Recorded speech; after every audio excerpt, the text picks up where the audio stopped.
17.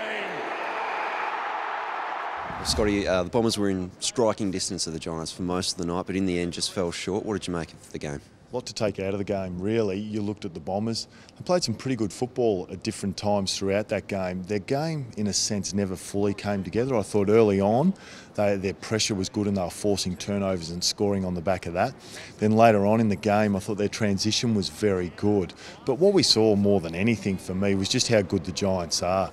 I mean, the Bombers played very well, but still, Toby Green was able to dominate up forward. Kelly was excellent. Zach Williams has gone into the midfield, kicks 3. Scully was quiet, but kicks 3 goals. They've just got match winners everywhere. And it was a real challenge for the Bombers, but they put up a pretty strong performance.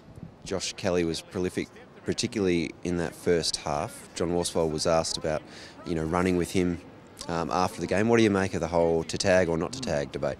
It's always a discussion point, isn't it? And we often hear of coaches saying, look, at no stage do we feel it was getting out of control. But too many times I'm seeing players, the opposition best midfielders, when they are shut down, that team particularly struggles because of the importance that player has on the overall outcome of the game. So we've seen it with Sloane, Selwood at Geelong. When they've been able to be sat on, their team has struggled. And I just think that it's a real area for the Bombers to work on, is developing that tagger type player so that when you come up against the opposition's best mid, you can look to clamp them, because Kelly was outstanding. Not only was he good at the contest, his ball use was super. He set up others into better positions and they scored so often on the back of his ball use. The Dons matched the Giants for scoring shots. The forward line again, fairly potent. The Bombers topped 100 and they're on track for one of their highest scoring seasons in a long time.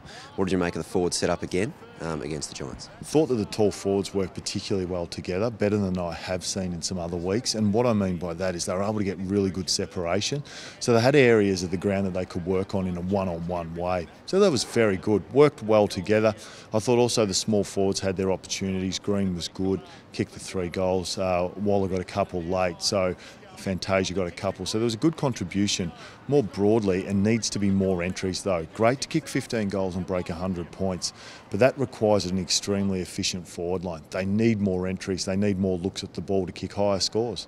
A couple of guys who have been pretty patient, or had to be pretty patient, to earn their recall. Tom Bellchambers and Martin Gleeson both came in and looked to perform pretty well, their best games in a while. What did you make of their performances? Absolutely. Marty Gleeson came into the team after being out for a few weeks and really rebound.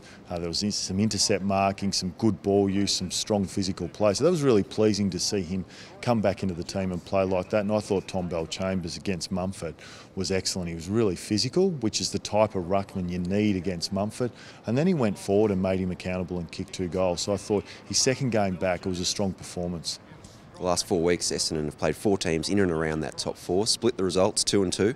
What have you made of this last month? And I guess it lays the platform for a crunch game heading into the bye against Port Adelaide this week. Look, it really has been a strong month of football to beat 2 top 4 teams and be really competitive against the others. Just shows that the top of their game and when they're playing at their best is very, very good. What it leads you to think is that there's been some lost opportunities. I mean, there's been a couple of games where the boys should have done better and would be disappointed that they didn't win those games. And it's almost justified when they perform so strongly against those top 4 teams. It's a tough game next week, then the bye. It doesn't get any easier because it's an even competition, but what they have shown is I think they've started to build some confidence amongst the group. Coming into this season as a real unknown, they've shown that they can match it against some strong teams. Well, Scotty, we really appreciate your insights, mate, and look forward to the Friday footy panel this week. Pleasure.